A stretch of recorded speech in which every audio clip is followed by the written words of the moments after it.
जिसके सामने माया जाल बुनने का प्रयास कर रहे हो, ये माया के स्वामी है। ये मायाधर विष्णु है ये। अच्छा, तो होते रहे। मैं तो इनकी हत्या करने आया हूँ और हत्या करके ही जाऊंगा।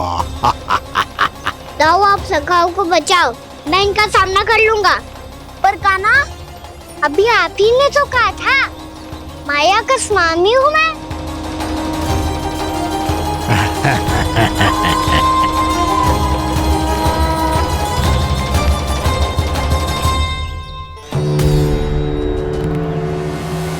ये तो मथुरा का व्यापारी है। इसको अर्थ वो जो था वो सच में छलिया हो तो कहीं वो नंदमोहन तो ना पहुंच गओ। हमें शीघ्र ही गांव जाना पड़ेगा और सबको सावधान करना पड़ेगा। चल।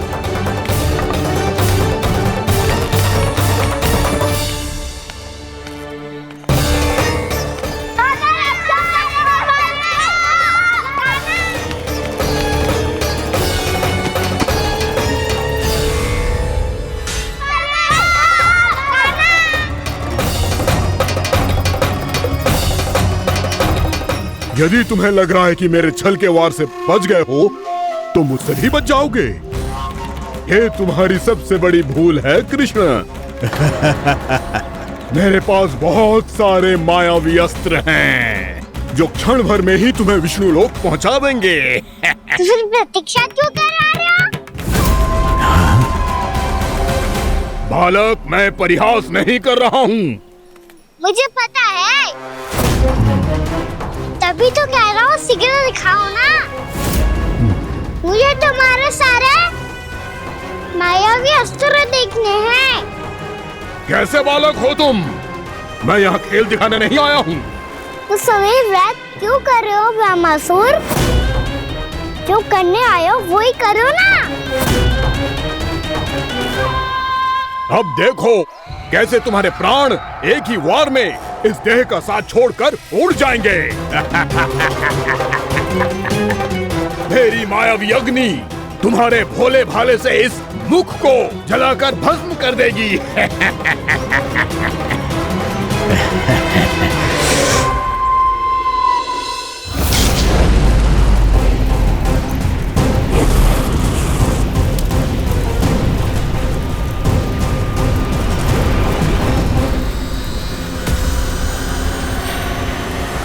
कह रही हो ब्रह्मासुर?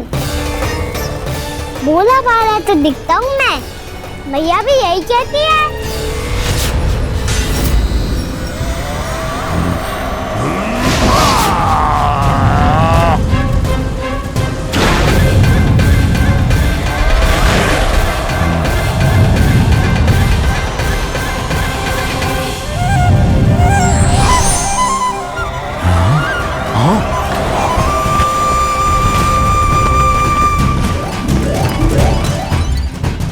आसन का उपहार देने के लिए बहुत बहुत धन्यवाद ब्रह्मासुर। बहुत समय से खड़े खड़े थक गया था मैं।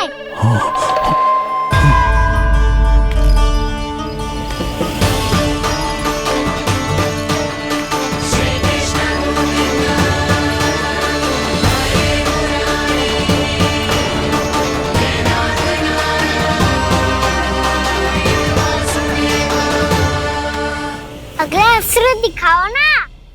तुम्हारी यही जिज्ञासा आज तुम्हारा अंत करने में सहायक बनेगी मूर्ख बालक।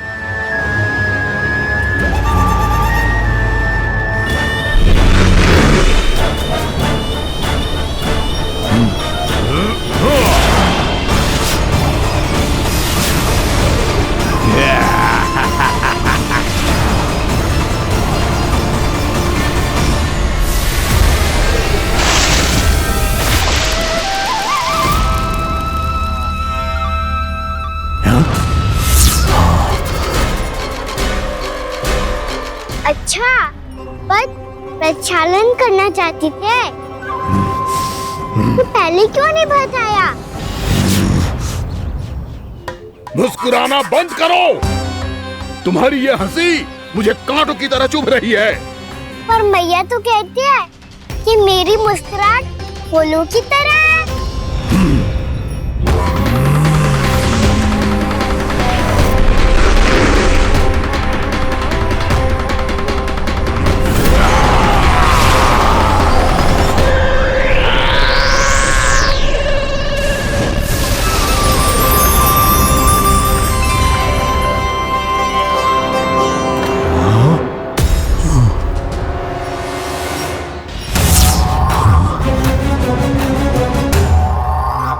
कहा था ना मेरी मुस्कुराहट बिल्कुल इन्हीं फूलों की तरह है। और तुम कर क्या रहे हो मास्टर? कभी आसन दे रहे हो, कभी पद प्रक्षालन कर रहे हो और अब फूल भी चढ़ा दिए। तुम मुझ पे वार करने आए हो कि पूजा करने? तुम्हारी पूजा तो मैं अब ऐसी करूंगा कि तुम मृत्यु के बाद भी मुझे भूल नहीं पाओगे बालक।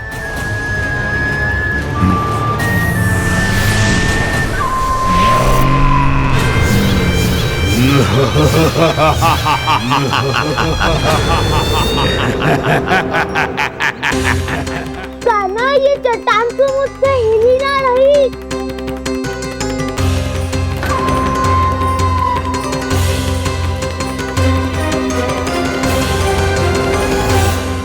अभी कंदरा के अंदर कुछ क्षणों में ही प्राण वायु समाप्त हो जाएंगे। तुम्हारे सारे सखा एक एक कर अपने प्राण त्याग देंगे और तुम्हारा वध करूंगा मैं।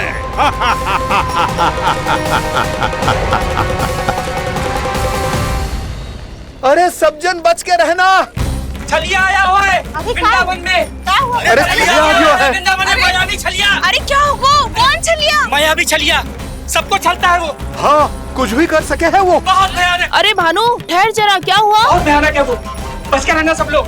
अरे भेष बदल ले तो है वो। हाँ। क्या हुआ? छलिया है वो। अरे मेरी बात तो बताओ।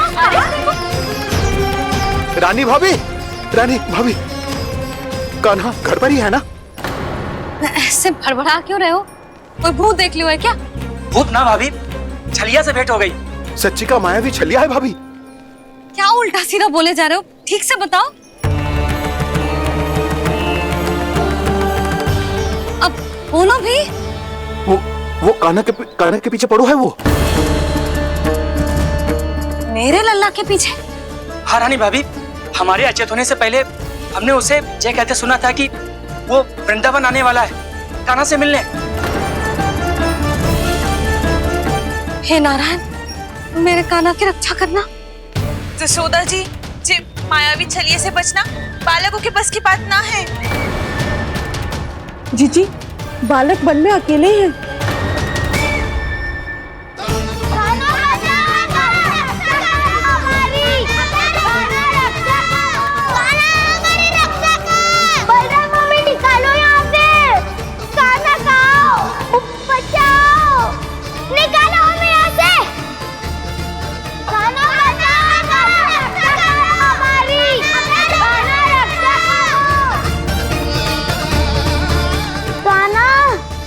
चट्टान तो मुझसे हिल ही ना रही। यदि मैं माया का स्वामी हूँ तो आप भी बल के स्वामी हो। ताऊ, अपनी क्षमता, अपना सामर्थ्य स्मरण करो।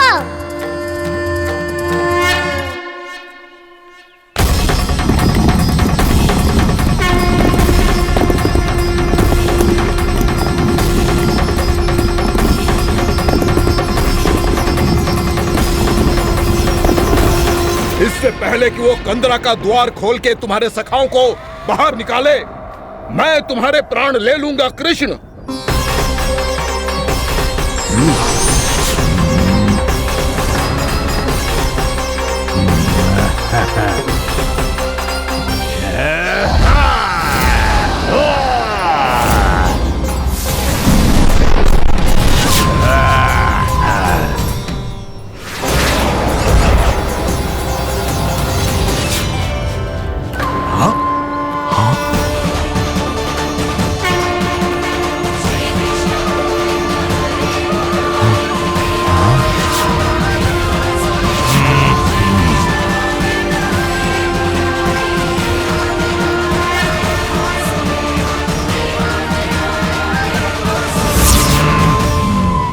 अब कितनी पूजा करोगे ब्रह्मासुर?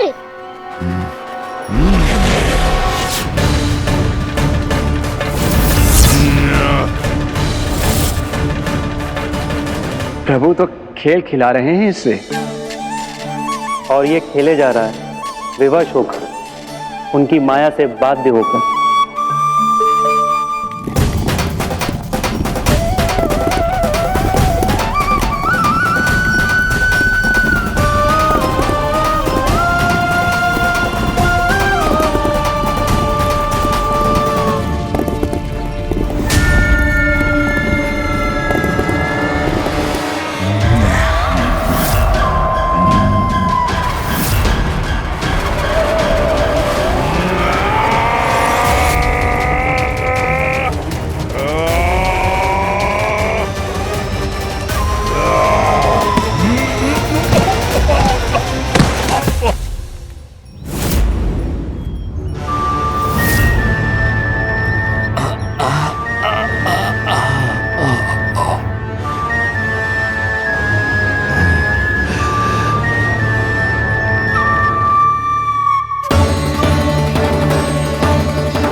जो प्रभु के सामने माया करने आया था, वो स्वयं को ही माया में उलझा हुआ पा रहा है।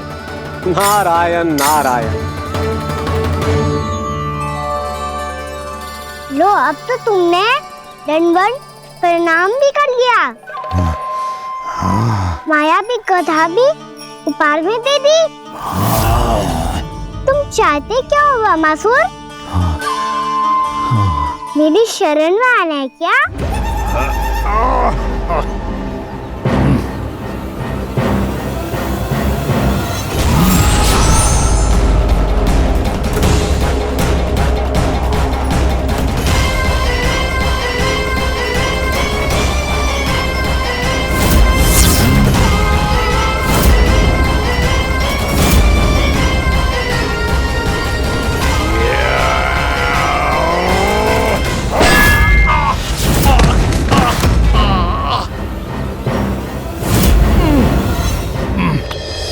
सोच विचार का समय ना है हमारे पास। अपने बालकों की रक्षा के लिए इसी क्षण में निकलना होगा। और वो छलिया किसी का भी रूप धारण कर सकते है। सुलक्षणा तेरा, शांति तेरा या मेरा, किसी का भी रूप धारण करके हमें भ्रमित कर सकते हो। इसीलिए हमें सतर्क रहना होगा। समझ आई? चलो।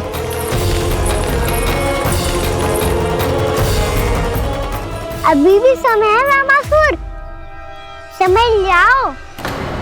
यदि मैया आ गई तो बात गड़बड़ हो जाएगी।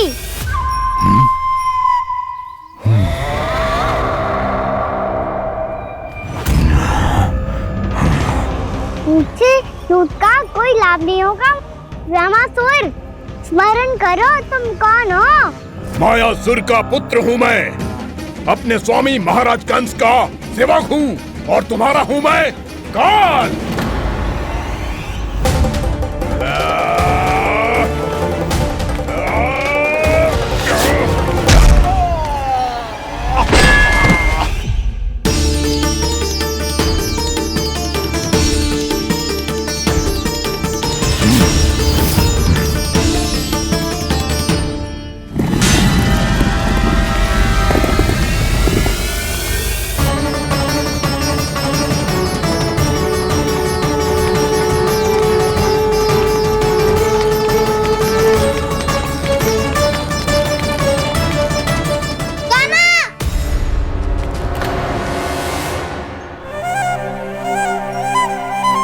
बाबा कहते हैं दुष्टों को पहले बातों से समझाना चाहिए, फिर भी ना माने तो अस्त्र ना उठाना दृढ़ता होती है।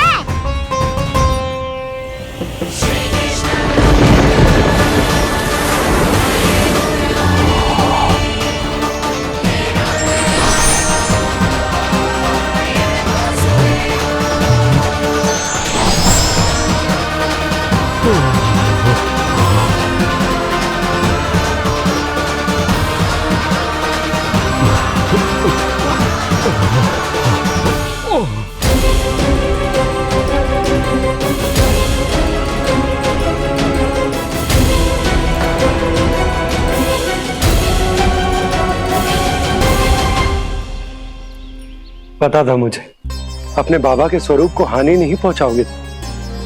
सही कही तुमने। पिता की छवि ही पिता के समान भी आनंदीय होती है। ब्रह्मासुर, ब्रह्मासुर। ये मैं अपने वास्तविक रूप में कैसे आ गया?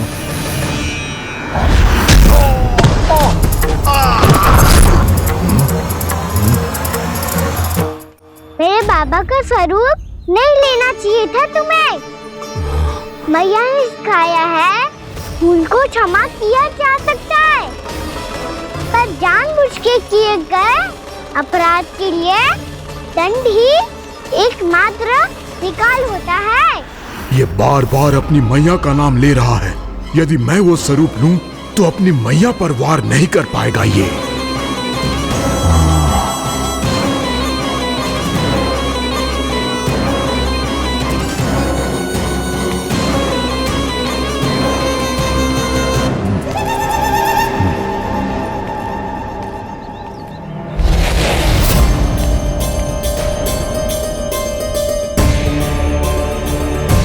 लल्ला, मैं तेरी मैया हूँ, अपनी मैया को मारेगा? बच गया। समझाया था, पर तुमने एक बार फिर से मूर्खता कर ही दी। इस पर तुमने पहले से भी बड़ी और पहले से भी भयंकर भूल किया ब्रह्मासुर।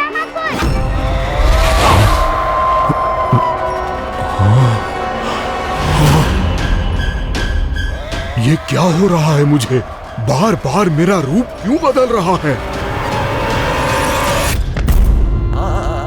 ममता को समझे बिना अधिक समय तक मैया का स्वरूप हरण करके नहीं रख पाओगे ब्रह्मासुर।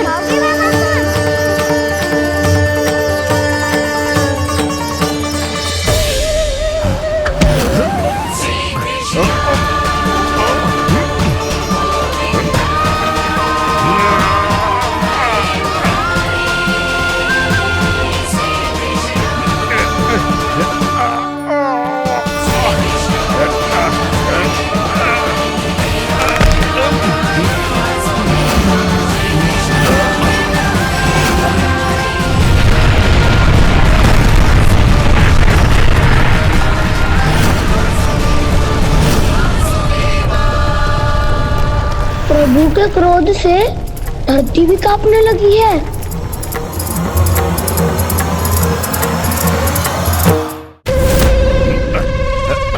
पुत्र को मारने के उद्देश्य से एक मां का रूप लिया तुमने।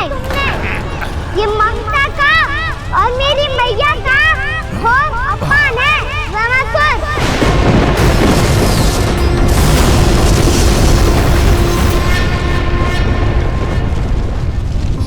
इससे पहले इस असुर के कारण निर्दोष प्राणियों का कोई अहित हो, मुझे कुछ करना होगा। यदि मैं माया का स्वामी हूँ तो आप भी बल के स्वामी हो। दाऊ, अपनी क्षमता, अपना सामर्थ्य स्मरण करो।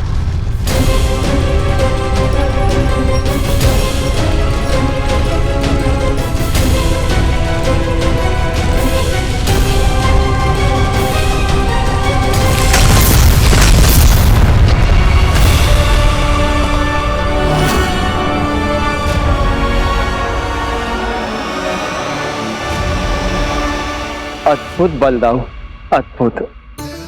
अपने बल का उचित प्रयोग करके आपने प्राणियों को हानि होने से बचा लिया और ये भी सिद्ध कर दिया कि इस युग में आपसे अधिक बलवान और कोई नहीं होगा। आज से आप बलदेव के नाम से भी जाने जाएंगे। आज से आप बलदेव के नाम से भी जाने जाएंगे। आपके चरणों का ये चिन्ह युगों युगों तक आपके बल की कथा कहता रहेगा। बलराम का चरण चिन्ह।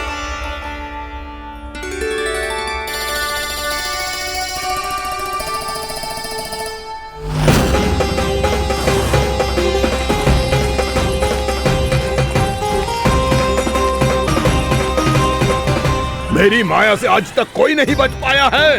एक बार मुझे छोड़कर देखो, फिर पता चलेगा कि मैं हूँ कौन। पहले ये तो देख लो कि मैं कौन हूँ।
वरन आया वमासुर।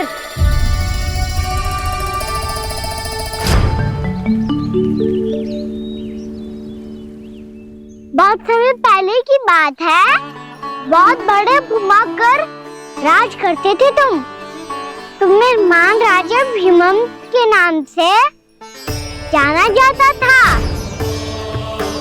सब कुछ था तुम्हारे पास, पर शांति नहीं थी।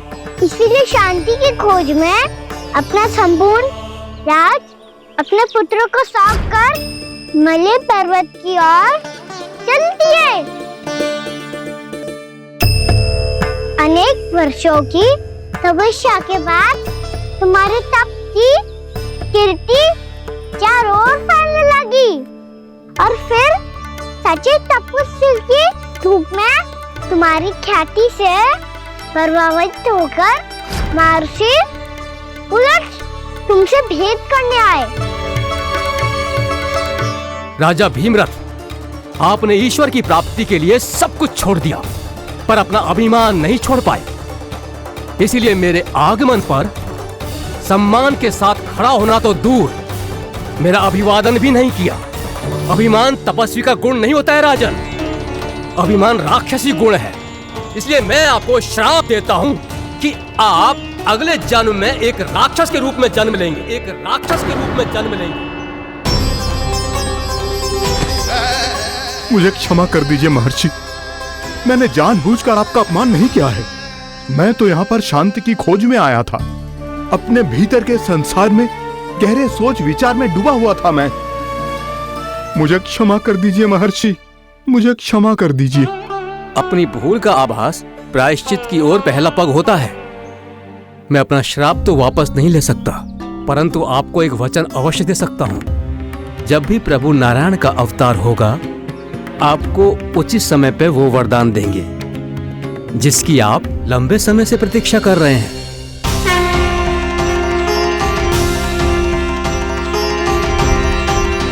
प्रभु, आपने मेरी आंखें खोल दी। अब मुझे पता चल गया है कि आप कौन हैं और मैं कौन हूँ। इसलिए आप मुझ पर कृपा करके अपने चरणों में स्थान दे दीजिए। मुझे वो शांति प्रदान कीजिए जिसकी खोज में मैं वर्षों से भटक रहा हूँ।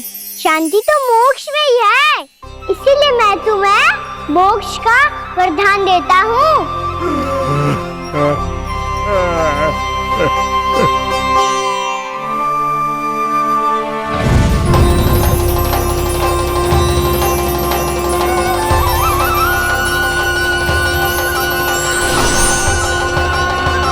प्रभु की ये लीला सदैव स्मरण रखी जाएगी। इस स्थान को इनका आशीर्वाद मिलेगा और इस कंदरा को व्योमासुर की कंदरा के रूप में पहचाना जाएगा। भविष्य में अनेक ऋषि मुनियों की शरण स्थली बनेगी ये कंदरा।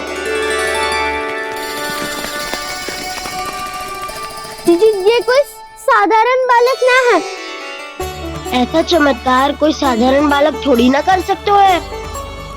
तुम सत्य कह रहे थे बलराम, गाना सच्ची में भगवान ही है। तभी तो सब देवता इसे बसाने और इसकी ओर से युद्ध करने आते हैं। तुम सब ऐसे आंखें फाड़ के क्यों देख रहे हो मुझे?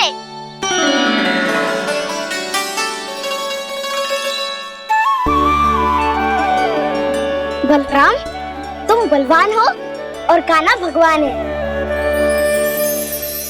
दूर दूर तक कोई दिखाई ना दे रहा है। ना जाने किस हाल में होंगे बालक। कहीं हम ही तो मार्ग ना भटक गए शीघ्रता के चक्कर में। अब तो एक पग भी ना चलो जा रहे हो। जल, किसी के पास जल है क्या? कंठ तो मेरा भी सूख रहा है मौसी। भाभी, निकट ही जमुना जी है, कहूँ तो वहाँ से जल ले आओ। मैं भी जा रही हूँ भाभी, एक से भले दो। हाँ चल, शीघ्रता से आओ। हाँ।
जानकी, जानकी,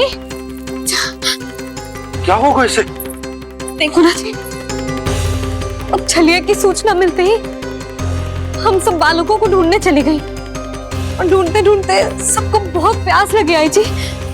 तो जानकी जमुना जी की नदी से जल लेने गई और उसने जमुना जी का पानी पिया और उसकी जेदशा हो गई। बालक कहाँ है? वो ठीक तो है ना?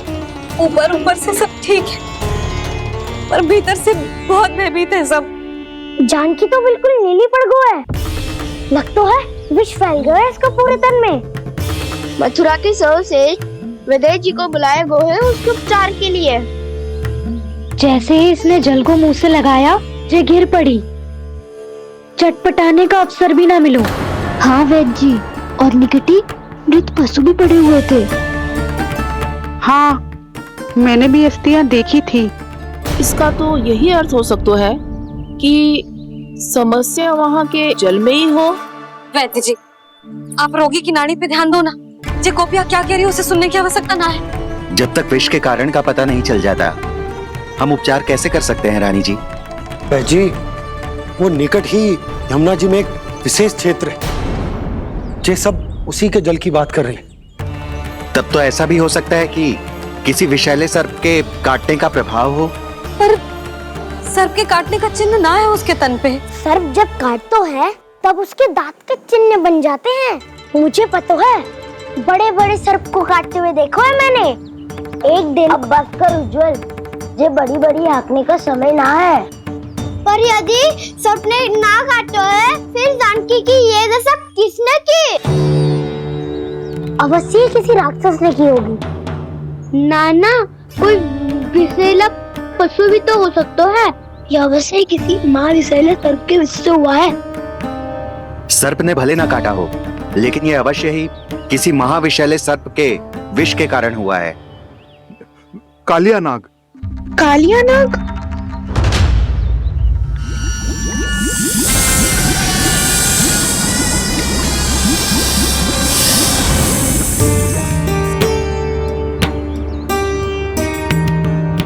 संकेतों से तो ऐसा लगता है कि जानकी ने कालिया नाग के क्षेत्र के विशाल जल पी लियो है। कालिया नाग एक लोक श्रुति है, कल्पना में गढ़ी हुई एक कथा, और कछु ना है। हमें जाके पता लगाना पड़ेगा। पर हमें वहां जाने से मना किया है ना बड़ों ने। उज्जवल सही कह रहे हो है। इस समय जानकी के स्वार्थ से अधिक महत्वपूर्ण और कछु ना है। जानकी हमारे लिए ही जलाने गई थी जी, ना मैं उसे जाने देती ना जैसा वो तो। वैद्य जी आप शीघ्र कछु करो, कैसे भी कछु भी करो, पर इसके प्राण बचा लो। यशोदा, धैर्य रखो, श्री नारायण पर विश्वास रखो, वो सब ठीक कर देंगे।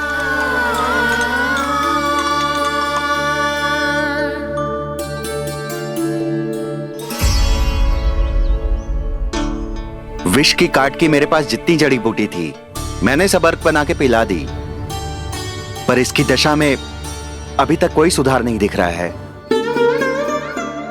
यह अंतिम जड़ी बूटी है, अगर इससे भी चमत्कार नहीं हुआ तो फिर जो नारायण की इच्छा।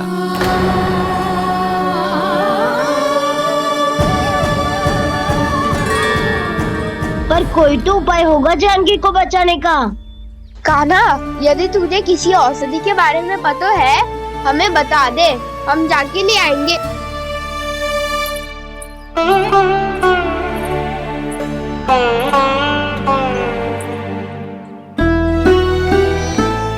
हे नारायण, हे प्रभु, मेरी जानकी के प्राण बचा ले प्रभु। या तो मैं अपने आप को कभी क्षमा न कर पाऊंगी। ये सारी मेरे ही कारण बनाई थी। उसकी रक्षा करो प्रभु, मेरी पुकार सुनो। कान्हा, तूने हमें बत्तासुर से बचाया था ना, और बकासुर से भी तो, और छलिया से भी तो तूने ही बचाया था ना हमें। क्या ऐसा कोई उपाय ना है जानकी को बचाने का? धन्वंतरी,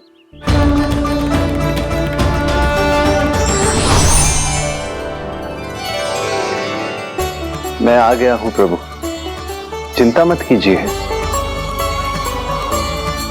आपके आदेश का पालन अवश्य होगा। यशोदा मैया,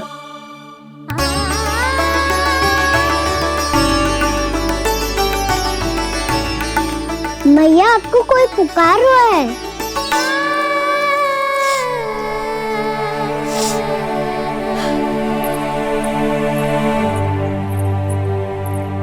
चिंता मत करो मैया, अब धन्वंतरी जी आ गए हैं और सब संभाल लेंगे। धन्वंतरी जी कौन है? जिन्होंने संसार का आयुर्वेद दिया, आरोग्य के देवता, वे श्री नारायण के अवतार।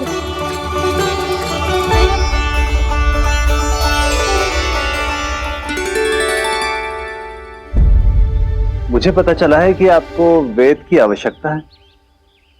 हाँ हाँ, भीतर आइए। आइए आइए बैठे जी, जी रहे।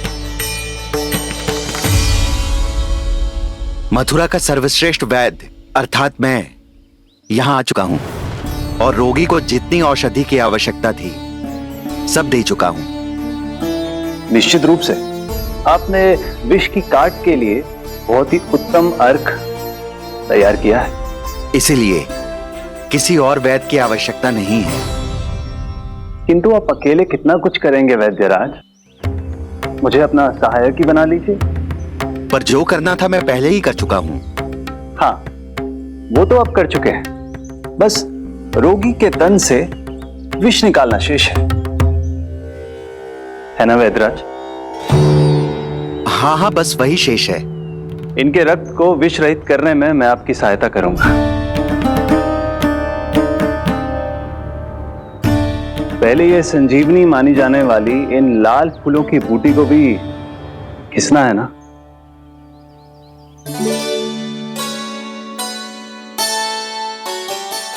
हाँ हाँ, तुम सही कह रहे हो, इसे अच्छे से घिसो।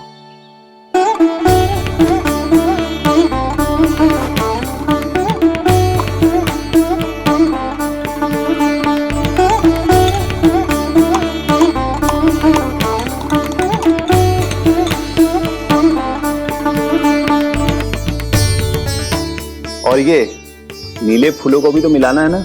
हाँ हाँ, अच्छे सहायक बन सकते हो तुम, ऐसे ही श्रम करते रहो।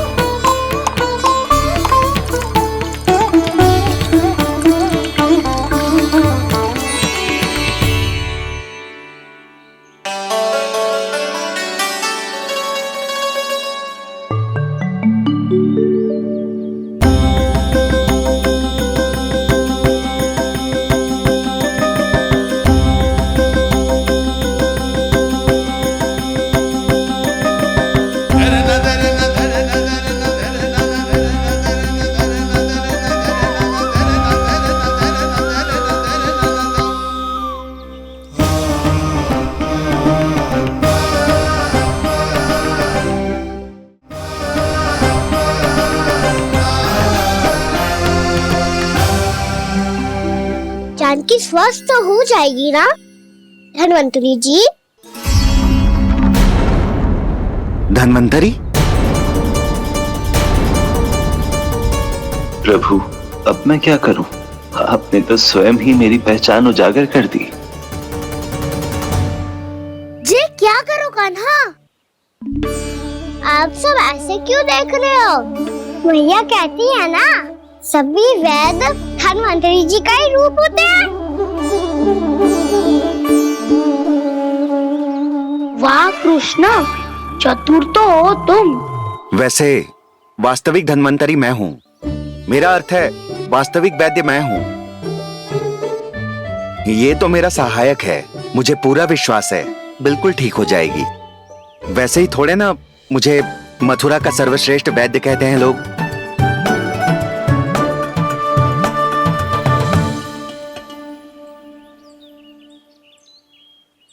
जसोदा भाभी, जसोदा जी, जानकी को चेतना आ गई। जानकी, जानकी, जानकी, तू ठीक है ना? क्षमा करना भाभी, मैं आपके लिए जल ना ला पाई। बस बहुत भूख लगी है। मैं अभी कछु लाती हूँ। जानकी माखन खाओगी?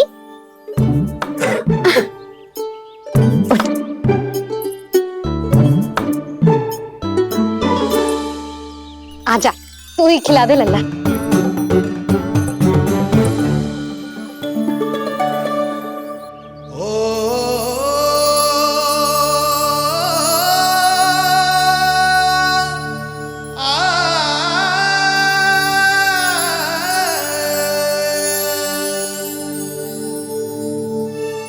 तुम सब मेरे लल्ला को माखन चोर कहती हो ना? आज देखो, अपना ही माखन जानकी को खिला रहे है।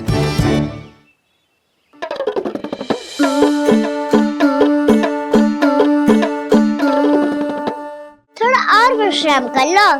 सदैव तुम हम सबकी सेवा करती हो, आज मैं तुम्हारी सेवा करूंगा। जानकी की जिद तब हुई जब जय यशोदा काकी की सेवा कर रही थी, और अब देखो स्वयं भगवान ही इसकी सेवा कर रहे हैं। जानते हो इससे क्या सिद्ध होता है? जो भी यशोदा मैया की पूजा करेगा, अर्थात अपने माता पिता की सेवा करेगा, उनके साथ सम्मान से व्यवहार करेगा, ईश्वर स्वयं उसका ध्यान रखेंगे। कभी धन्वंतरी के रूप में तो कभी स्वयं कान्हा के रूप में। भक्त और भगवान का देखो कैसा ये अनुराग,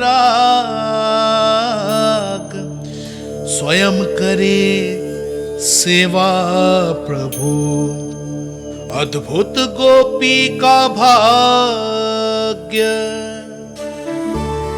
प्रभु इन सब पृथ्वीवासियों से कितना घुल मिल गए। ना तो ये प्रभु को भगवान मानते हैं और ना ही प्रभु अपने आप को इनसे सर्वश्रेष्ठ समझते हैं। अपने आचरण से ये सिद्ध कर रहे हैं कि ये सभी में हैं और सभी इनका ही अंश है।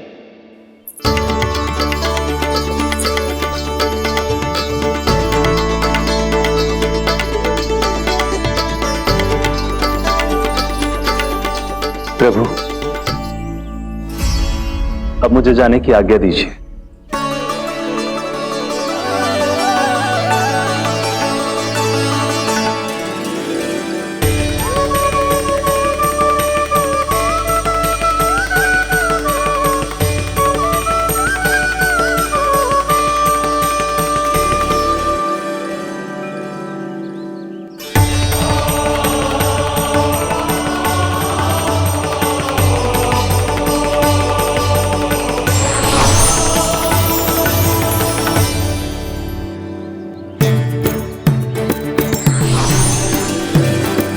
कान्हा ने तो सच्ची में धन्वंतरी जी को बुला लिया था।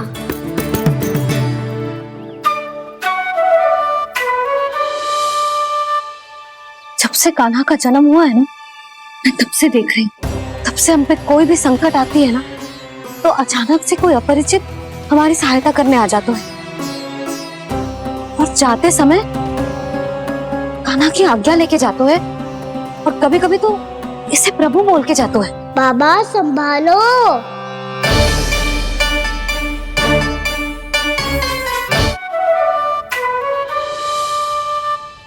जब से कान्हा का जन्म हुआ है ना, मैं तब से देख रही हूँ, तब से हम पे कोई भी संकट आती है ना, तो अचानक से कोई अपरिचित हमारी सहायता करने आ जाता है, और जाते समय कान्हा की आज्ञा लेके जाते है, और कभी कभी तो इसे प्रभु बोल के जाते है। बाबा संभालो। यशोदा, इस जानकी को चढ़ो है और विचित्र विचार तुम्हारे मन में है। अरे सब जानते हैं कि हमारा परिवार राजसी, तुम्हें पता ना चलते होगा, पर हमारे कान्हा को सब राजकुमार ही समझते हैं देखकर, इसीलिए उसे सम्मान देने के लिए सब ऐसा ही करते हैं, और कोई बात ना है।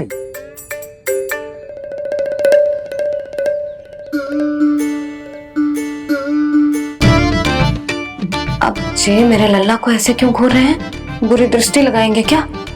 वैद्यराज जी, आपके सहायक तो गए, अब आप यहाँ क्यों?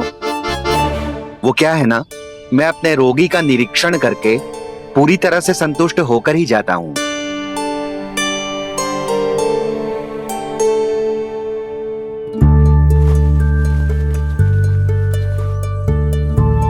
हाँ, संकेत तो अच्छे हैं, कल सुबह तक बिल्कुल ठीक हो जाएगी। धन्यवाद वैद्य जी।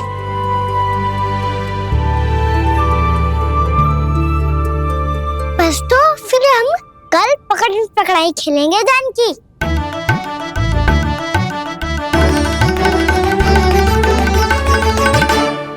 भानु, बंसी, जाकर उस क्षेत्र के चारों ओर बाड़ बनवा दो और वहां सूचना पट्ट भी लगा देना, ताकि जानकी के साथ जो हुआ है वो किसी और के साथ ना हो। शीघ्र जाओ। जी ठीक है।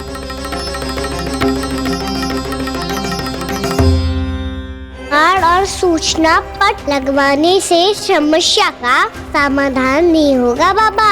निर्दोष पशु सूचना पट देखकर भी कुछ समझ नहीं पाएंगे।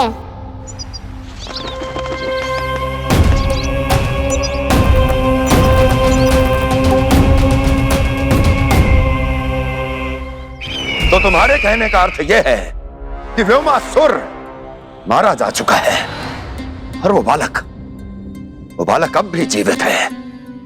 हाँ महाराज, मैंने गोप बालकों को कहते सुना था कि कृष्ण ने छलिया को मोक्ष दे दिया है, पर वृंदावन सुरक्षित नहीं है महाराज। वो एक बहुत बड़ी समस्या से जूझ रहे हैं। कैसी समस्या? गांव के निकट क्षेत्र में किसी विषैले सर्प का निवास है। उसके विष का प्रभाव इतना भयानक है महाराज, जैसे विष ना हो, स्वयं हलाहल हो। मेरी कोई भी औषधि रोगी का उपचार नहीं कर पा रही थी। निकट के क्षेत्र में कहाँ है वो सर्प? गोप मानते हैं कि वो सर्प गांव के निकट यमुना नदी के जल में रहता है। मुझे तो लगता है महाराज, ये कालिया नाग की कथा कोई किंवदंती या लोक श्रुति नहीं, एक सच्चाई है, एक विषैली सच्चाई।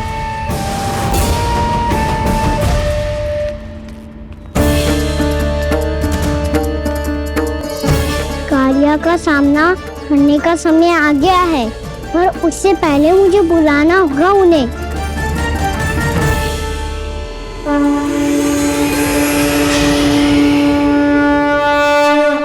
संसार के दारुण भय का नाश करने वाले, सभी कष्टों का हरण करने वाले, विश्व का समस्त ऐश्वर्य प्रदान करने वाले, कमल जैसे लोचन, मुख और चरणों वाले आजानुभुज श्री राम को मैं बार बार नमस्कार करता हूँ।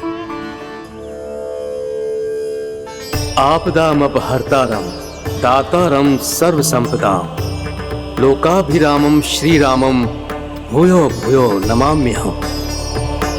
कागभूषोंडी कागभूषोंडी कागभूषोंडी। प्रभु क्षमा करें, मुझे जाना होगा।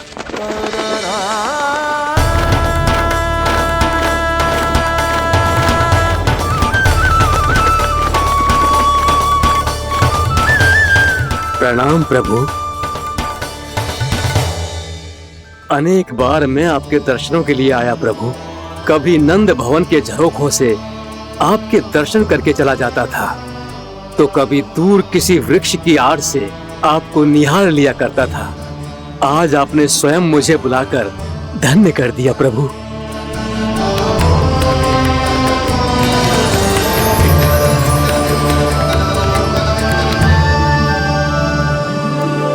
मैंने आपको यहाँ एक विशेष कारण से बुलाया है। आपके श्राप से इस कालिया नाग को मुक्त करने का समय आ गया है। ये तो बहुत ही उत्तम समाचार है प्रभु। इतने वर्ष बीत गए, मुझे आज भी स्मरण है वो दिन जब मैंने उन्हें श्राप दिया था। अपने क्रोध पर नियंत्रण खोकर बहुत बड़ी भूल कर दी थी मैंने प्रभु। बीती हुई घटनाओं पर दुखी होके कोई लाभ नहीं है।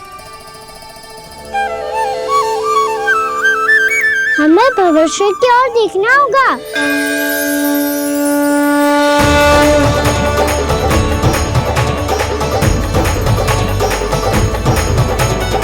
आदेश कीजिए प्रभु, क्या आज्ञा है आपकी? जब मैं कालिया नाग का सामना करने जाऊं, तो आप यही रहेगा। आपको अपने आप पता चल जाएगा कि कब क्या करना है। और हाँ, लौटते जाते समय नारद मुनि से कहिएगा, वो आकर मुझसे भेंट करे। अवश्य प्रभु, प्रणाम।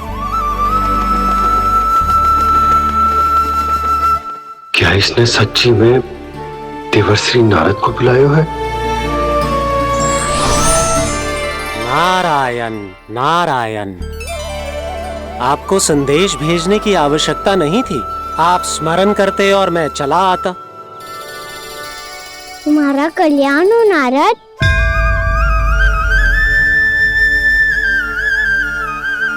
मैंने तुम्हें एक विशेष कार्य के लिए बुलाया है। आज्ञा दीजिए प्रभु। तुम्हें एक बार फिर कंस से भेंट करनी होगी। विचार कीजिए महाराज। क्या आप बिना किसी शंका के कह सकते हैं कि कौन सी पंखुड़ी पहली है और कौन सी आठवीं? उस दुष्ट से भेंट करना स्वयं कीचड़ में उतरने के समान है प्रभु। कमल पुष्प प्राप्त करना हो तो कीचड़ में उतरना पड़ता है नारद। आपका आदेश तो मैं स्वप्न में भी नहीं टाल सकता प्रभु। कंस कालिया नाग के बारे में जान गया है, पर वो उसका सामना करने का साहस नहीं कर पाएगा। मैं आतुर हूँ प्राप्ति, मूर्ख नहीं। मेरी बुद्धि फिर नहीं गई है। मैं स्वयं उस कालिया जैसे महाविषैले सर्प के सामने खड़ा हो जाऊं और अपने ही काल को आमंत्रित कर लूं। तो फिर अपने लाभ के लिए उसका प्रयोग करने का कोई और उपाय सोचिए स्वामी। कुछ ऐसा कीजिए कि यमुना नदी का पूरा जल विषैला हो जाए और वृंदावन वासी उसका उपयोग करे, और आपका काल कहलाने वाला वो बालक स्वयं काल के गाल में चला जाए। उत्तम उत्तम सुझाव है प्राप्ति। अब मुझे उस कालिया तक पहुंचने का मार्ग ढूंढना होगा। उसको विवश करने का कोई उपाय ढूंढना होगा, क्योंकि व्यक्तिगत रूप से उससे भेंट करना असंभव है। असंभव। आप सही कह रहे हैं प्रभु। कंस में उतना सामर्थ्य नहीं कि वो कालिया नाग का सामना स्वयं कर सके। वैसे तो कालिया गरुड़ देव का भी सम्मान नहीं करता, तो फिर वो कंस का सम्मान क्यों करेगा भला? नहीं करेगा, पर कंस तुम्हारा सम्मान अवश्य करेगा। नारद तुम्हारी बातें भी सुनेगा और मानेगा भी। ये मेरी योजना का बहुत ही महत्वपूर्ण भाग है। तुम कंस के पास जाओ और कहो कि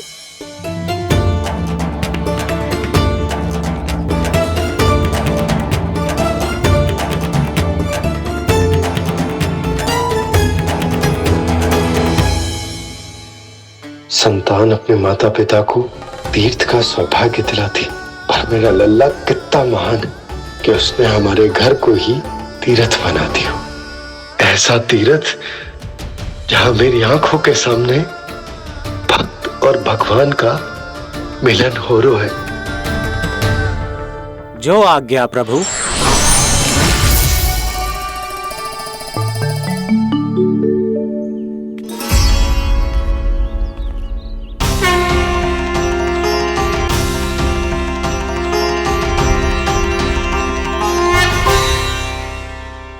बाबा, कान्हा, ये सब क्या चल रहा है? पहले काग भुसुंडी जी और फिर जे नारद जी। क्या योजना बना रहे हो तुम? कान्हा, बताना लल्ला, क्या सोच रहे तू? कहां देख, अगर तुझे अपने बाबा को ना बताना हो ना, अपने भक्त को बता दे। क्या सोच रहे हो लल्ला? क्या करने वाले हो आप?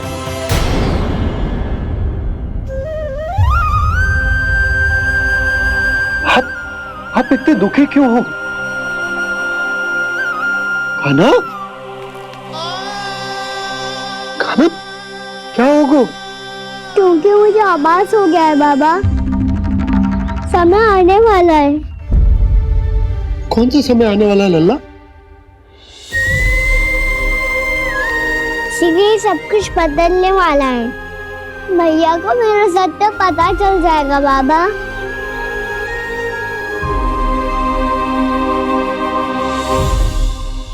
पर लल्ला, इसका काग भुसुंडी और कालिया नाग से क्या संबंध? ऐसा क्या हुआ था और क्या होने वाला है?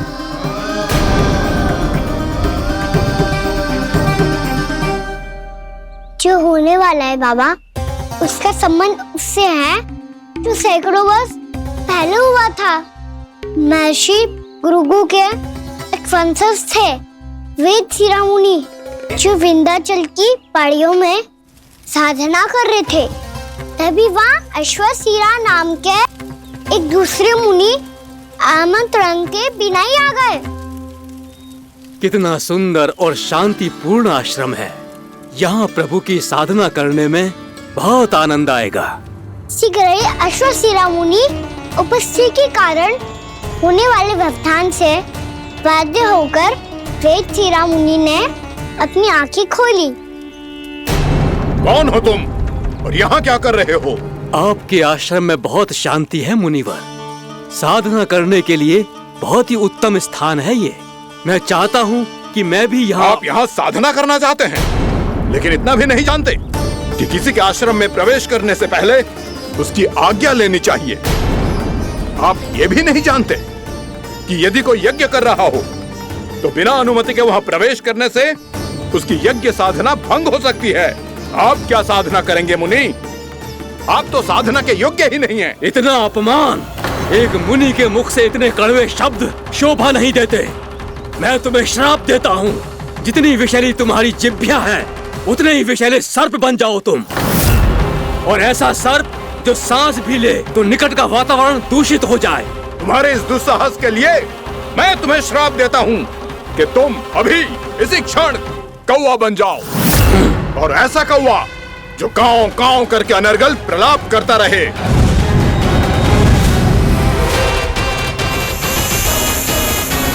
ये मैंने क्या किया? ये मैंने क्या किया? क्रोध के कारण दोनों ने एक दूसरे को श्राप दे दिया। पर दोनों ही मेरे भक्त थे और भगवान होकर मैं अपने भक्तों को इतनी कठिनाई में कैसे देख सकता था।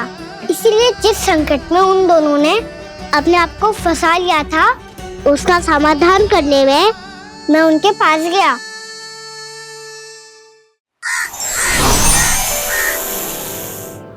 देखिए ना प्रभु, ये क्या हो गया हमसे? हमारी रक्षा कीजिए प्रभु, मार्ग दिखाइए हमें।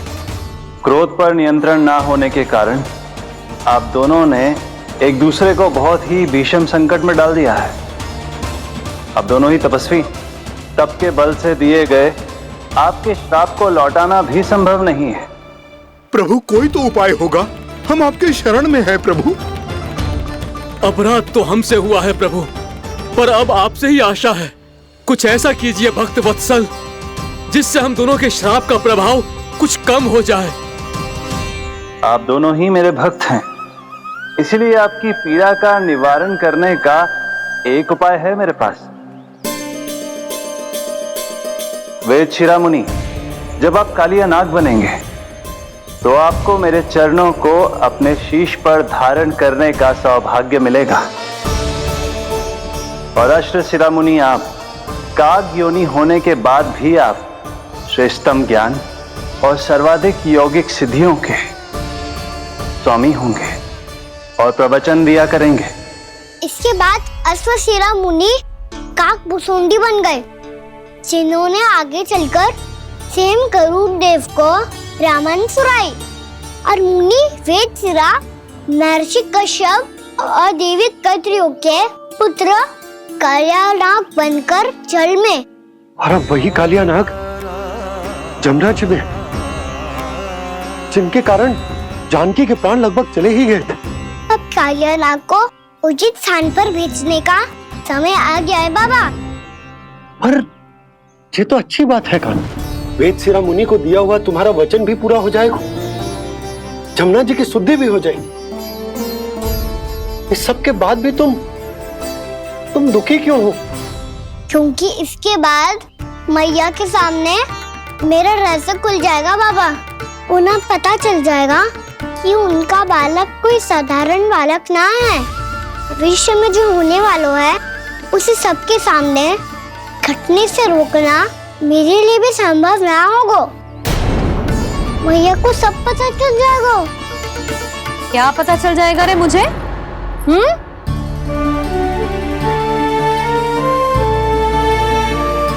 यही कि सबसे अधिक प्रेम मैं आपसे ही करता हूँ। अब बस भी कर, चलो भोजन के लिए बुलाने आई थी तुम दोनों को। भूखा थोड़े ना रहने दूंगी अपने लल्ला को, मेरा लल्ला दुर्बल हो जाएगा ना। आप खिलाओगे तो ही खाऊंगा। हाँ ठीक है, मैं ही खिलाऊंगी। अब चल, आओ जी, चल।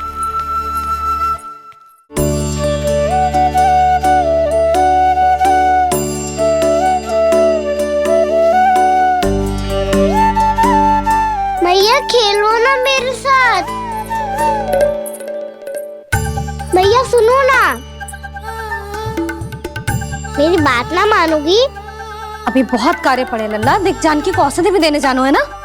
औषधि मैं दे दूंगा, फिर तो खेलोगी ना आप मेरे साथ? पिछले कुछ दिनों से अपनी मैया का अधिक से अधिक प्रेम पाने का प्रयास करो है कान्हा। इसका तो एक ही अर्थ हो सकता है कि कछु बहुत बड़ो होने वालो है। कान्हा रुक जा लल्ला। कान्हा क्यों तंग कर रहा है? मैया को पहन लेना। कान्हा, कान्हा, ये क्या करो तूने?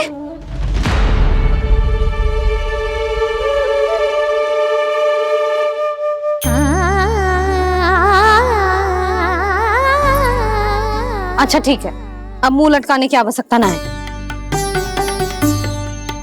ये ले।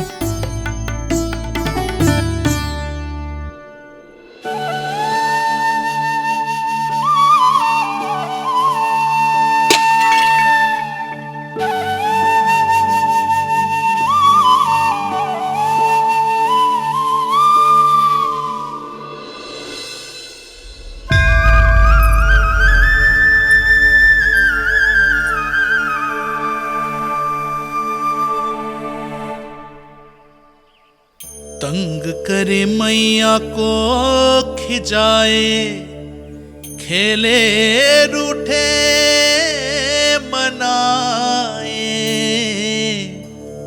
लीला अनोखी करके शरारत, कान्हा दंड भी पाए।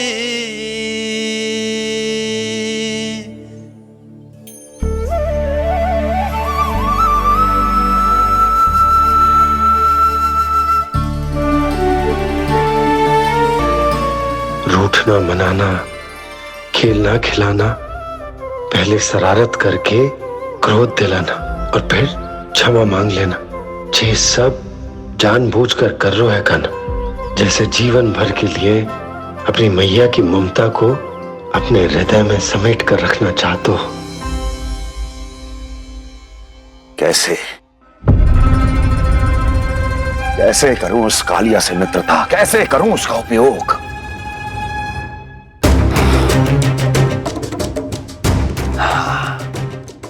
उस पर आक्रमण कर देता हूं और उसे किसी ना किसी तरह से यह विश्वास दिला देता हूं कि यह आक्रमण उस विष्णु अवतार ने किया है। फिर वो क्रोध में आकर सारे वृंदावन वासियों को अपने विष से समाप्त कर देगा। उचित है। नारायण हरि, नारायण हरि।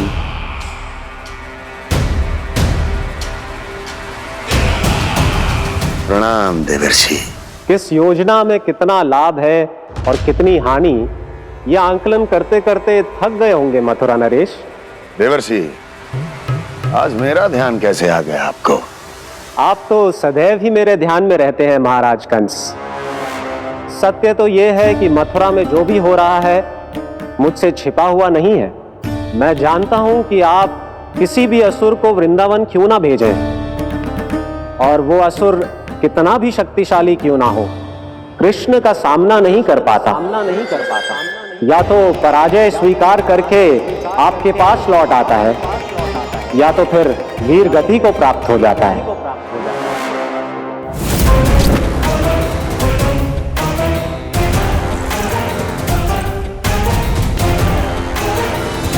वाह, मुझे मेरी असफलताएं स्मरण कराने आए हैं, मेरे घाव को खुरेदने आए हैं, उन पे नमक छिड़कने आए हैं।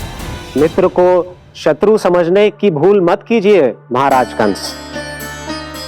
मैं तो आपकी सहायता करने आया हूं। हाँ, और मेरी सहायता। कृष्ण विष्णु अवतार है, आप विष्णु के भक्त हैं। मैं हूं विष्णु द्रोही, फिर भी तो आपके आराध्य को हानि पहुंचाना चाहता है, उसकी सहायता करना चाहते हैं आप। क्या आप निश्चित रूप से कह सकते हैं कि आप ब्रह्मांड के सभी नियमों को अच्छी तरह समझते हैं? अवश्य।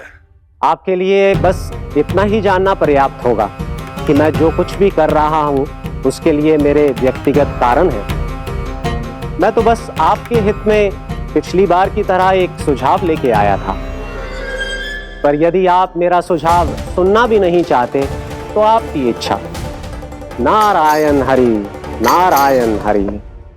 कारण चाहे जो हो, इनके पिछले सुझाव के कारण ही आज मेरे शत्रुओं की संख्या कम है, अन्यथा मैं देवकी के अन्य पुत्रों को भी जीवित छोड़ देता, और आज वो सब अपने भाई के साथ मिलकर उसकी शक्ति को अनेक गुना बढ़ा देते। ठहरिए देवऋषि,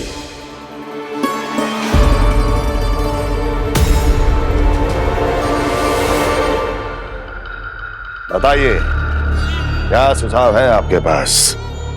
मेरे सुझाव का नाम है कालिया नाग।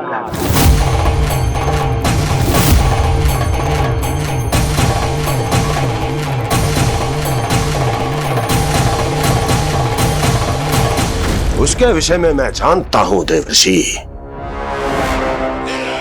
तो समस्या यह है कि मैं स्वयं उससे मिलने नहीं जा सकता, उससे भेंट नहीं कर सकता। उस कृष्ण की हत्या के लिए उसको वृंदावन जाने के लिए तैयार नहीं कर सकता। तो मत जाइए उसके सामने, और ना उसे भेजिए कृष्ण के सामने। हर बार आप किसी न किसी असुर को अपने शत्रु के क्षेत्र में भेजते हैं, जहां शत्रु उसका सामना करने के लिए पूरी तरह से तैयार होता है और आपका असुर मारा जाता है। इस बार शत्रु को युद्ध स्थल चुनने का अवसर मत दीजिए महाराज। इस बार योजना का जाल ऐसे बुनिए कि कृष्ण स्वयं उसके पास जाने के लिए विवश हो जाए। कालिया नाग स्वयं काल है, मृत्यु का दूसरा नाम है। उसके विष का उपयोग अपने लाभ के लिए कीजिए महाराज।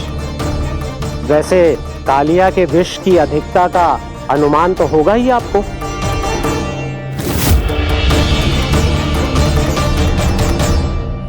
एक बार जो उसके क्षेत्र में पहुंच गया, फिर उसके विष से बचना असंभव है। उचित सुझाव है देवर्षि, उचित सुझाव है। देवर्षि, उस छलिया विष्णु की भक्ति करते करते आप भी उसके रंग ढंग सीख गए हैं। उचित है, उचित है।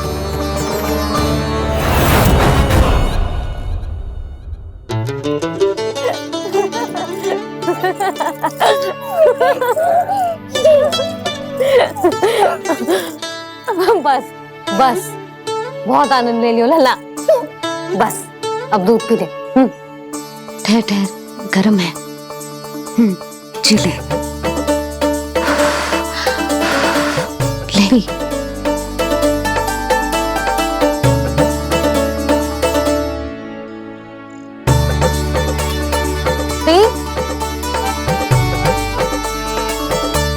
मैं ना होती तो ना जाने क्या होता तेरा। अपने आप दूध भी ना पी सकते है, भावला कहीं का। आपकी इस प्रेम के लिए तो मैं धरती पे आया हूँ मैया।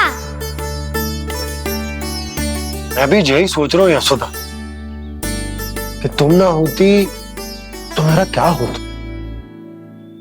इसी बात पे थोड़ा दूध और कजू खाने को दे दो। अरे मैं तो भूल ही गई। तनिक ठहर जाओ जी, दूध पी लेना तो आपके लिए भी कछु ले आती हूँ।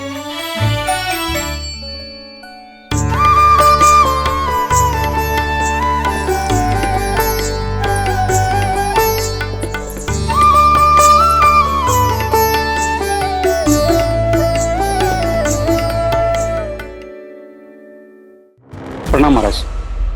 आपकी आज्ञा के अनुसार बिल्कुल वैसा ही पत्र तैयार किया है जैसा आप चाहते थे।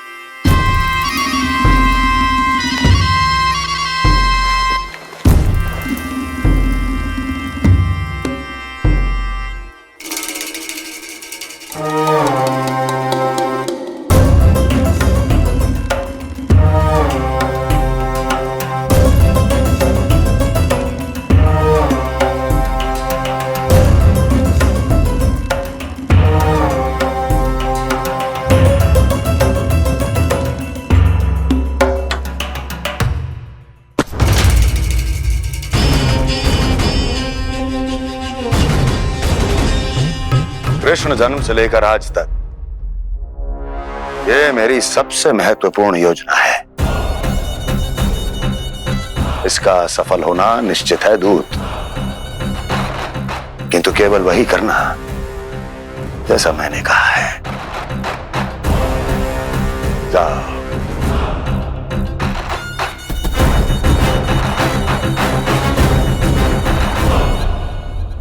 कान्हा,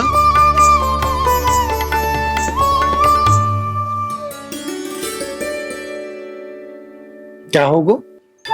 बाबा मैं चाहता हूँ कि मैया की स्वमता क्रिस्टल फ्रेम की वर्षा मुझ पे सरतेव ऐसे होते रहे। वो तो होती रहेगी लल्ला। अपने लल्ला के लिए किसी मैया का प्रेम कभी कम हो सकता है भला? नंदराज, वो मथुरा से एक दूत आयो है महाराज कंस का राजपत्र लेके।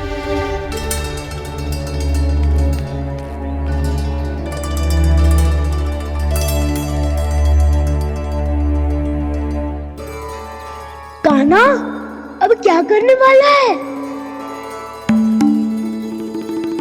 तेरे बाबा कहाँ गए? हाँ? कंस मामा का खेल आरंभ हो गया है। पर मैया वो सब सुनेगी तो वैरती चिंतित हो जाएगी। बस थोड़ा बाहर गया मैया, कछु खा लिए से। बाहर इस समय? मैया क्या होगा? मैया देखो ना, पीठ पे कछु हो रहा है। मेरा हाथ ना पकड़ो, आप करो ना। दिखा यहाँ। क्षमा करना मैया, पर अभी बाबा को ही संभालने दो ये सब। कहिए, क्या संदेश लाए हैं आप? नहीं नंदराज, नहीं। महाराज, कंस का आदेश है कि ये संदेश सभी गांव वालों के साथ ही पढ़ा जाए। ठीक है, मैं गांव वालों के सामने पढ़ दूंगा, पर मुझे तो दीजिए पढ़ने के लिए। महाराज की आज्ञा का पालन करना आपके लिए भी आवश्यक है नंदराज। सभी गांव वासियों की सभा बुलाइए। बंसी, सभी गांव वालों की सभा बुलाओ। राजपत्र में ऐसा क्या संदेश भेजो है कंस ने? अब मेरे पत्र को पढ़कर सब भौचक के रह जाएंगे। और वो कृष्ण, उस कृष्ण के पांव के नीचे से तो भूमि खिसक जाएगी, आकाश फट पड़ेगा, बिजलियां गिर जाएंगी।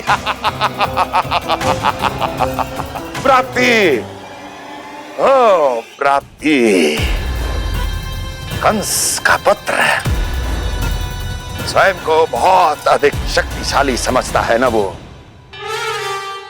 अब देखता हूं कैसे वो इस महासंकट का सामना करता है। वो कृष्ण, वो अपनी मृत्यु स्वयं चुनेगा या मृत्यु की वेदी पर चढ़ा देगा प्रिय वृंदावन वासियों को।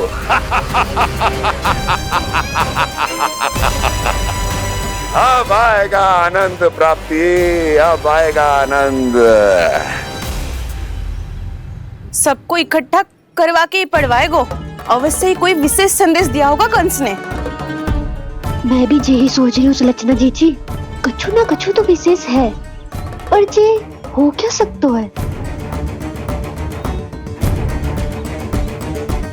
हाँ, बात तो सही है। ऐसा क्या हो सकता है? सभी गांव वासियों के सामने पढ़ा जाए, कछु तो विशेष अवश्य लग रहे हो। बाहर तक कोलाहल क्यों हो रहा है? मैया, मैया, अब क्या होगा? मैया देखो ना, सर पे कछु हो रहा है। लल्ला, नारायण ने तुझे हाथ दिए हैं ना?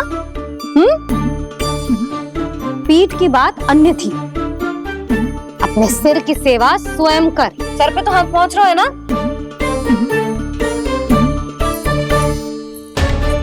मैया सुनो ना, मैया देखो ना, तीव्र कर कछु हो रहा है।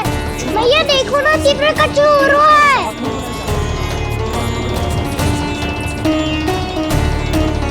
सब लोग आ चुके हैं, अपना संदेश सुनाइए आप।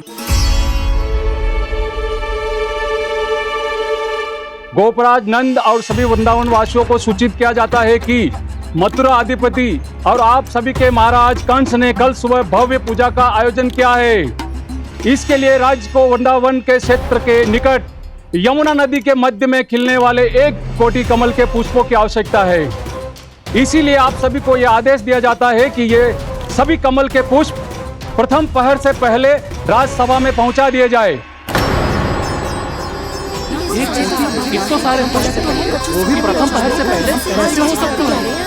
यदि आप ऐसा करने में असफल रहे तो इसे राज आज्ञा का उल्लंघन माना जाएगा और राजद्रोह के आरोप में आप सभी को कड़े से कड़ा दंड दिया जाएगा।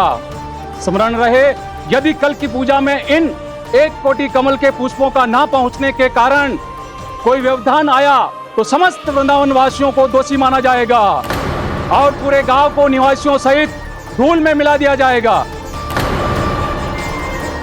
कल प्रथम पहर तक का ही समय है आप सबके पास।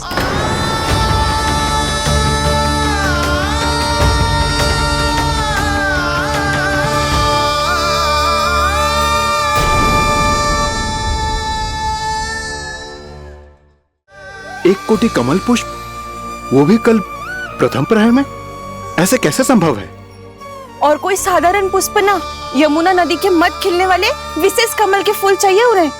लेकिन यमुना नदी में तो कालिया नाग ने विष घोल के रखा है, तो फिर कैसे हो पाएगा? यह संभव है। हमारी मृत्यु का संदेश भेजा है राजा कंस ने। सदैव की भांति इस समस्या पर भी गांव के बड़े ही विचार करेंगे। बालकों का यहाँ होना उचित ना है।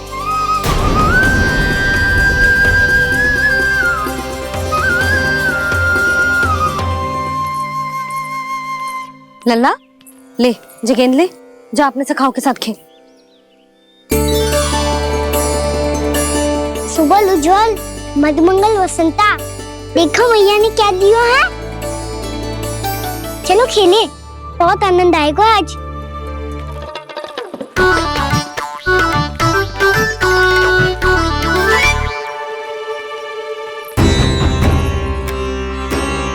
भानु, बंसी, जाओ और शीघ्र ही वो घेरे का कार्य समाप्त करो।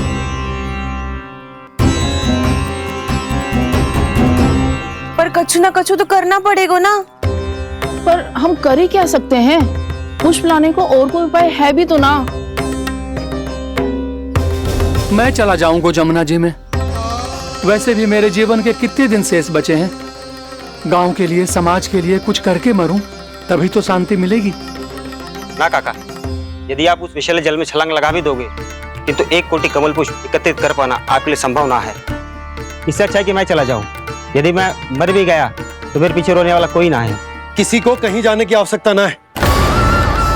गोप नरेश होने के नाते ये मेरा कर्तव्य है कि मैं आप सबकी रक्षा करूं। नंदराज, आपको जाना है तो जाओ। हरिया, काका, भैया सब चले जाओ।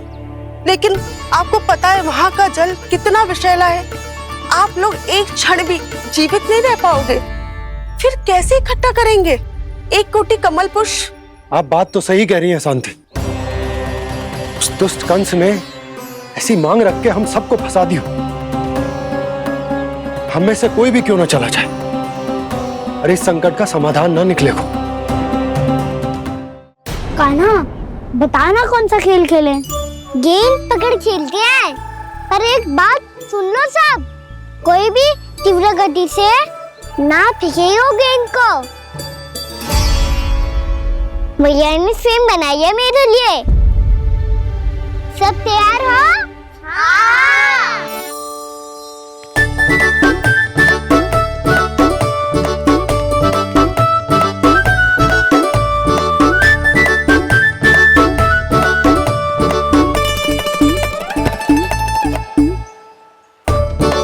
मुझे दो, मुझे दो।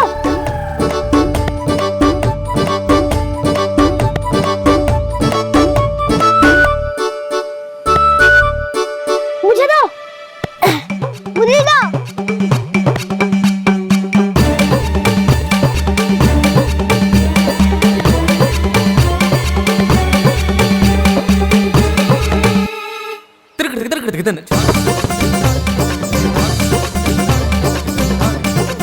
कान्हा, इतनी धीरे से फेंकेगो तो कैसे आनंद आएगो?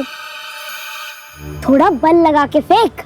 हाँ कान्हा, हम अभी बड़े हो गए हैं, तू अब भी छोटे बालकों की तरह फेंक रहा है।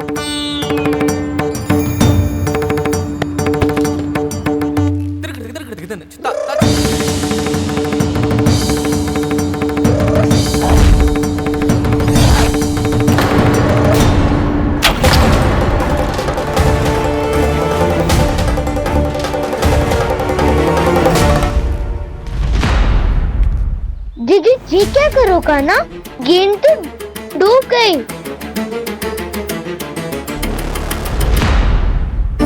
अच्छा, तो ये सब इसकी योजना का भाग था ताकि ये कालिया का सामना कर पाए। तुम सबने तो कही थी तीव्र गति से फेंको। देखो फिकवा दी ना मेरी गेम मुझसे नदी में। अब मुझे जाके लानी पड़ेगी। रुक जा कान्हा, रुक जा कान्हा। जी क्या बोल रहे थे कान्हा? इसमें तो बहुत संकट है। कोई भी संकट मेरी मैया का उपहार खोने से बड़ा ना है। बहुत प्रेम से बना के उन्होंने दी थी। हे नारायण, कोई उपाय समझ में ना आ रहा है। भैया अब कैसे करेंगे हम अपने गांव की रक्षा? कीड़े पड़ेंगे उस दुष्ट को। यदि उसके कारण किसी के प्राण चले गए तो कौन सा फल मिलेगा उसे इस पूजा का? तुम सही कह रही हो यशोदा। हमारे पास कोई और दूसरा विकल्प भी तो ना है। यदि हमने मथुरा की राज आज्ञा का पालन ना किया तो इसका दुष्परिणाम पूरे गांव को भुगतना पड़ेगा।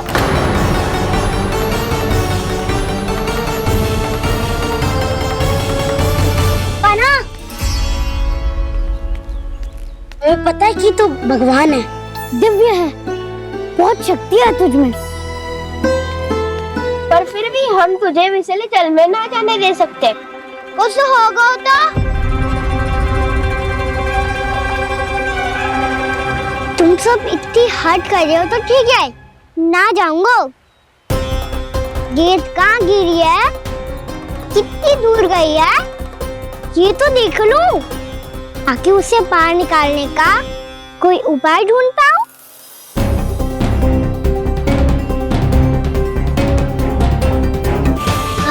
हाँ।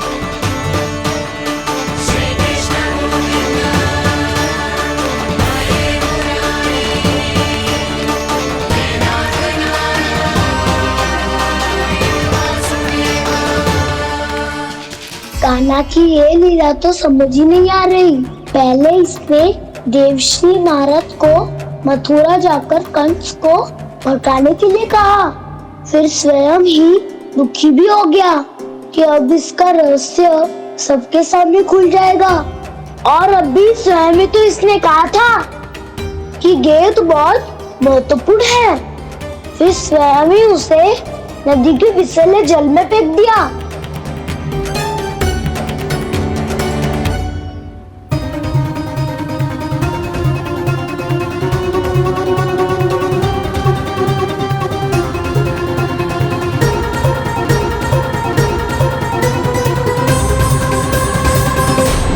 इस तरह के और भी एपिसोड देखने के लिए हमारे चैनल को सब्सक्राइब करें और बेल आइकन दबाना ना भूलें।